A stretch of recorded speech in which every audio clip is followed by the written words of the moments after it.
দর্শক আপনারা দেখতে পাচ্ছেন যে কিছুক্ষণ আগে এই গাড়িটা আমাদের রিক্সার সাথে অ্যাক্সিডেন্ট করেছে এবং এখন আমরা প্রশাসনের সহযোগিতা নেব। প্রশাসন দেখব আমাদেরকে কতটুকু সহযোগিতা করে। আপনারা দেখতে পাচ্ছেন যে এই যে আমাদের যে রিক্সাটা, এই রিক্সাটা দেখেন কি অবস্থা করছে। দেখেন রিক্সা থেকে ফেলে আমার ছোট বোনের হাতের থেকে রক্ত বেরিয়েছে। এখন পুলিশ এটা কি দায়িত্ব নেবে এটা আমরা আপনাদেরকে দেখাবো। মুরব্বী আসেন, আপনাকে রিক্সার ক্ষতিপূরণ নিয়ে দিচ্ছি। আমাদের যে রিক্সাটা অ্যাক্সিডেন্ট করেছে যিনি, তো এটা ব্যবস্থা নিবে বলেছেন। তো ক্ষতিগ্রস্ত আপনারা দেখতে পাচ্ছেন যে এই যে ভদ্রলোক, এনার রিক্সা, এবং এই রিক্সাওয়ালা দেখেন কতটা অসহায় হইয়া উনি দাঁড়িয়ে আছেন। একজন হুজুর মানুষ, বয়স্ক লোক। এই রিক্সাটা যে অ্যাক্সিডেন্ট হলো, এই দায়ভার আসলে কেউ নিতে চাচ্ছে না।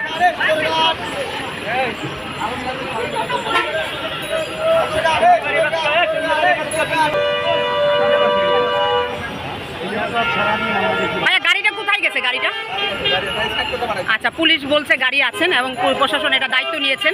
আপনারা দেখতে পাচ্ছেন এই যে বয়স্ক একজন ভদ্রলোক দিনমজুর যে রিক্সা চালায় খায়, তার গাড়িটা দেখেন।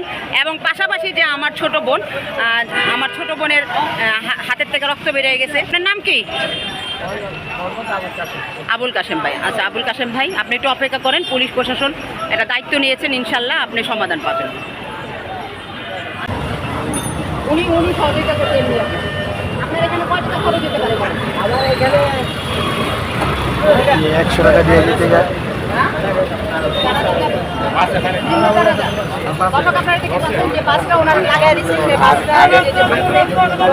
আগে করলো 3000। রিক্সা মেরামত করিও না, আমরা জানিও না।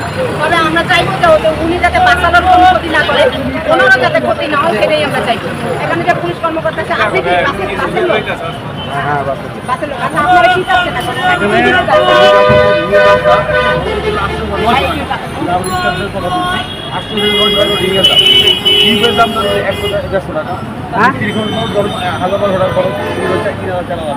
আপনি কি মনে করতেছেন যে উনি অযৌক্তিক?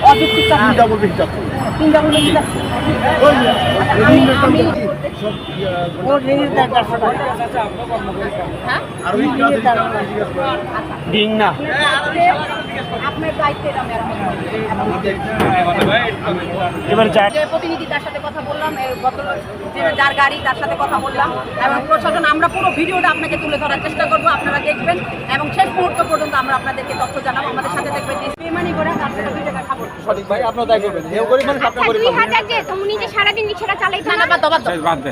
হ্যাঁ, কিসমতে হয়েছিল, হয়ে গেছে। এই যে আমাদেরও তো ওর হাত কাটছে, হাতে এই যে মস্তে দেখেন না। আমগো তো দরকার, আর মার দরকার। ওর তো ক্ষতি হয়েছে, ওর খুশি। দর্শক আপনারা দেখতে পাচ্ছেন যে এখানে যে প্রশাসন কর্মকর্তা সারোয়ার ভাই, তো সারোয়ার ভাইয়ের আন্তরিকতার কারণে উনি 2000 টাকা পেয়েছে। সারোয়ার ভাইকে অনেক সাধুবাদ জানাবো।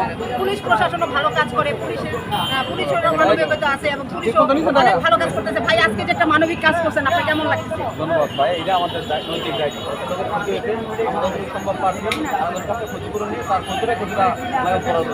আমি বলবো সবাই তাদের সচেতনের গাড়িটা চালায়, কেউ কারো ক্ষতি না করে, সবাই আন্তরিকভাবে গাড়িটা চালায়। আমরা পুলিশ প্রশাসনের কাছে বিশ্বাস হারিয়ে ফেলি, কিন্তু আসলে পুলিশ ভালো কাজ করে, পুলিশ জনগণের বন্ধু। দর্শক আমাদের সাথে থাকবেন, ডিএসটিভি খবরের সাথে থাকবেন। আমি সাঙ্গী ডাক্তার আছি আপনাদের সাথে, গুলিস্তান মার্কেট থেকে সাঙ্গী ডাক্তার।